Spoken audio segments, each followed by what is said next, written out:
So I'm going to explain how I write the article.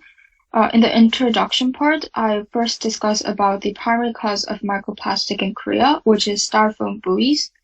The styrofoam buoys are commonly used in aquaculture industry in Korea, and like 72% of total use buoys are inadequately lost or disposed as a waste.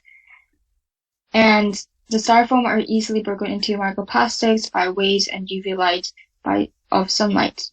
And the negative implications of the styrofoam buoys are that the debris are ingested by marine organisms, and also the hazardous chemicals like HBCD are transferred to marine organisms and can deteriorate their biological functions and potentially affect the human seafood consumers also.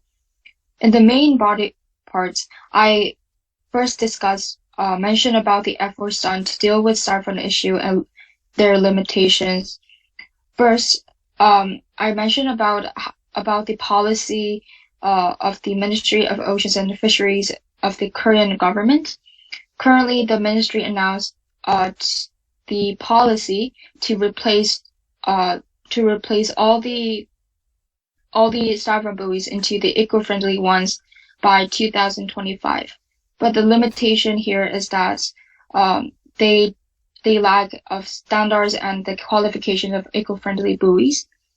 And then I mentioned about the current eco-friendly buoys that are developed to replace styrofoam buoys.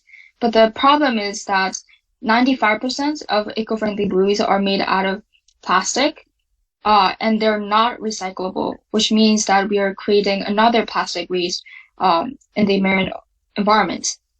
Also, they are like 5 times heavier than styrofoam buoys, and they're not durable and resistant to waves or outside impact.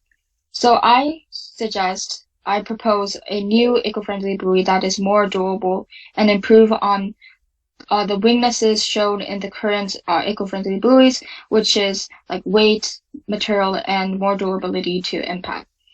So I include like spider web, a structure partition made out of polycarbonate, which adds to structural rigidity and while maintaining the lightweight. And I add the water channel, which reduce the impact and thus making the buoy more resistant to potential damage and increase the product lifespan about 20 years than the other plastic eco-friendly buoys. And I also made the outer structure is made out of the biodegradable materials, which means that the buoy does not generate any microplastics. In the conclusion, I suggest about 4 campaigns to be done regarding the microplastic issue and styrofoam buoys. First, we can introduce prototypes to local viable farms and collect feedback for further improvements. And this can be another opportunity to inform aquaculture community about the microplastic issue.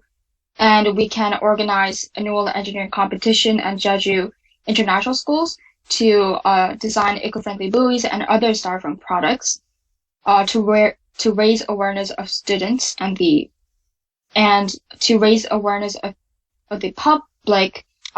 We can launch a blog and social media. And lastly, we will collaborate with community service clubs and launch a fundraising to host competitions and financially support the fishing community to encourage using eco-friendly buoys. So the title of the article is Preventing Styrofoam in Marine Environment Through Eco-Friendly Durable Bivalve Buoys. Styrofoam buoys commonly used in South Korea in aquaculture industry, for example, oysters and mussel production and fishing, are one of the dominant sources of marine plastic debris in Korea. The Ministry of Environment estimates that 990,000 styrofoam buoys are lost and disposed of as waste annually, which accounts for 72% of the total used buoys. Styrofoam, made out of expanded polystyrene (EPS), is easily broken down into the microplastics by strong rays and UV from sunlight, which can be ingested by marine organisms. According to the Ministry of Oceans and Fisheries, hazardous chemicals and additives in styrofoam, including HBCD, can be transferred to aquatic organisms, which deters their physiological functions and health and potentially affect the health of seafood consumers. So to prevent styrofoam waste in marine environment, the Ministry of Oceans and Fisheries announced a policy to replace all styrofoam buoys with eco-friendly ones by 2025. However, due to the lack of standards and qualification for eco-friendly buoys, the ministry has approved most buoys that are broken down into the debris slower than the styrofoam buoys as eco-friendly buoys. As a result, 95% of approved eco-friendly buoys are still made of plastic and not recycled, becoming another plastic waste in the ocean. The recycling of the plastic buoys is to be determined, whereas some of the styrofoam buoys are recycled. This indicates the contradictory national policy of promoting plastic eco-friendly buoys to reduce the creation of plastic waste in marine environments. The plastic buoys are easily split into two when the water flows inside.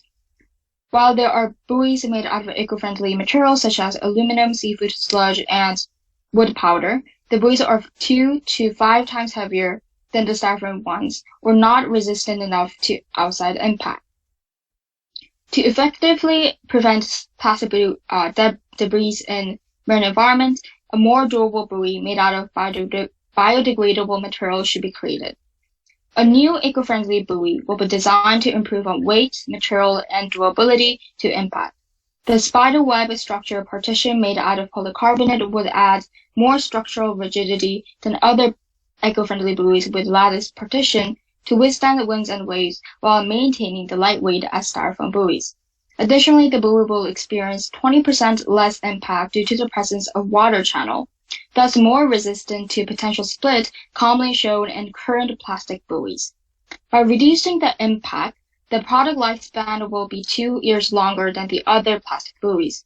Its cost effectiveness and longer lifespan will encourage the agriculture community to replace styrofoam buoys since high cost and poor durability of current eco-friendly buoys have been the primary reasons to continue using styrofoam ones. The outer structure is made from biodegradable material, which does not produce microplastic, unlike other plastic eco-friendly buoys.